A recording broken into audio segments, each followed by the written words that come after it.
I'm feeling the pastels right now, so when Bubble sent me these adorable colors, I knew exactly what I was going to do. What's up, nail crew? It's Nicole, your fellow nail-obsessed DIYer. We are doing a really fun flower mani with some cute gels. Whenever you're using a cream gel, it's really good to have gel base on before you apply the cream gel. It just helps it apply so much nicer than if you try to apply it right on your nails. And I do have builder gel on my nails. Actually, I have rubber base on my nails, not builder gel. I have rubber base on my nails and a layer of peel base. So I wanted to make sure that I had my layer of gel base under before I started doing my cream gels, because Bubbles gels are all like those creamy pudding type gels that just apply really beautifully. When you're doing the cream pudding gels, you want to make sure that you prime your brush. And what that means is you run it through a gel base or a gel top to get your bristles softened up on your brush and make sure that when you go to apply the cream gels that they apply nice and smooth. I started out with this gorgeous yellow. The little 4-pack that it comes in is called Daydream, and you saw in the beginning it was also had this gorgeous pink and green pastel, but I just bought a bunch of stamping stuff from Mundo De Unas. It's out of Mexico and it takes a little bit longer to ship, but I've never tried it before. I'm going to in this mani. When I saw some of the colors that came with my Bubble order, I knew that I needed to use the yellow and the blue. I had these gorgeous blues. I ordered a bunch of stamping polishes too. I had no idea what they were going to be like, how they were going to do. So I was super excited to try them later in this mani. We're going to do some reverse stamping flowers. I'm going to show you guys how easy it is to reverse stamp and then reverse stamp over a gel mani. If you're looking to do some nail art and you're really struggling, like, you can barely get gel application down, reverse stamping is going to be awesome for you because it's really just coloring in the lines. Okay, if you can get the stamp image to pick up, which we'll talk about, and all you have to do then is color in the lines. I have to admit, doing this mani, I was really rusty on gels. I haven't done a gel mani in, I can't even remember. It's definitely been a couple months. I've been so into dips that my gel mani skills were definitely lacking, and I haven't done these cream polishes in a while, so I felt like I kept getting it on my skin. So you'll see me a couple times throughout the video get some isopropyl alcohol on my angled eyeshadow, on my angled cleanup tool, and then I just clean up around the edges before I cure. That's super important when you're doing gels. If you're messy with it like me, or you're just struggling, you're having an off day, just take some isopropyl alcohol or acetone on an angled tool and then just wipe around your cuticles to make sure that none is there. None is on your cuticles before you go and you cure. Whenever you're doing pudding or cream type gels, you want to make sure that you glide that polish over really gently. You don't want to push your brush really hard. That's something I learned when doing these over the past, I think I started using Bubble back in the fall. You don't want to press really hard. You want to gently float the gel over your nails. It just helps the color be more even and not streaky. I noticed that the yellow was a tiny bit streakier than the blue. The blue went on more even. I found that with the pudding gels that some just tend to go on a lot more evenly and look less streaky. They just apply a little bit more smooth. But overall, these went on so nice. I was loving these colors together.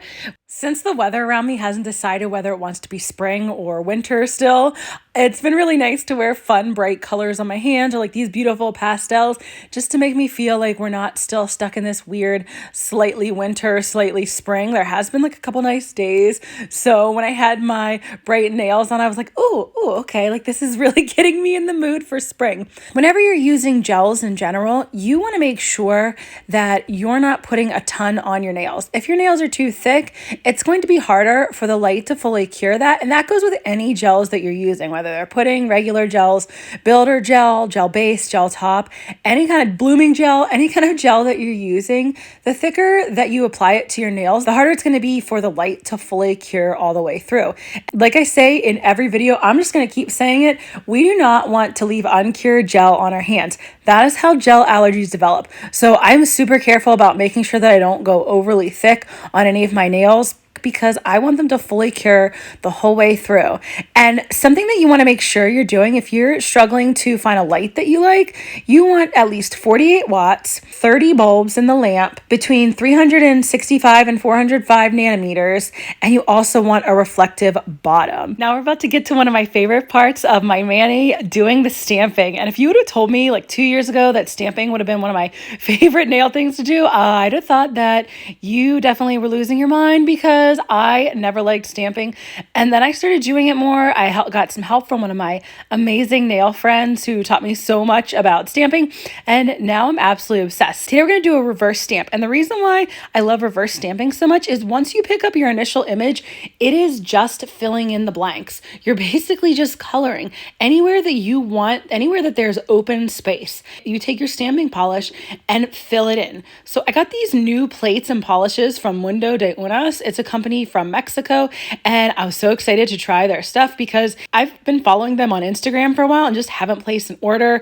I know they've said that the shipping takes a while, so I was like, I'm not sure if I want to, and I finally did when they were having a sale the other month, and I'm just going to say this right from the start, I am obsessed. The stamps that I used went on so beautifully. I was super excited. I went with this floral design because I felt like it seemed really spring to me, and these two beautiful blues went so well with the blue and the yellow. The light blue, it was kind of like a minty color. It was a little bit more minty than what was on my nails. It turned out looking so great with the yellow and blue polish that I have on my nails.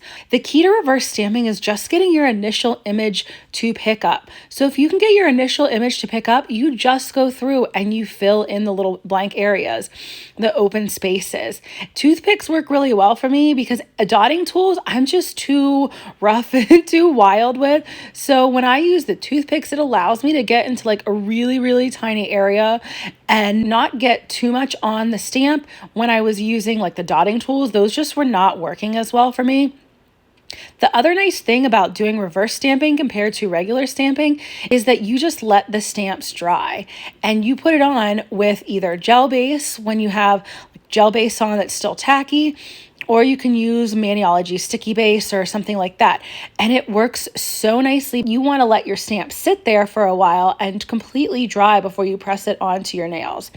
While I was waiting for my two flowers to dry, I did the same flowers on both my middle finger and my pointer. I decided that rather than just sitting there, I figured it'd be good to go through and do the gel top coat on all my other nails. So while my stamps were drying, I just finished up the top coating on all my light blue nails. I like to touch my stamps really, really carefully to make sure they're dry before I go and press them on because I don't want anything sticking to my stamp when I go to press my nails. Since you're doing the reverse stamp, you want to make sure that it's totally dry or else part of it can get stuck and then you have a missing piece in your stamped nail, which after you did all that work, you definitely don't want to do. Whenever I'm doing stamped nails over gels, I like to make sure that I do a layer of gel base over the stamp, and that just makes sure that it's nice and protected from when I do the gel top coat.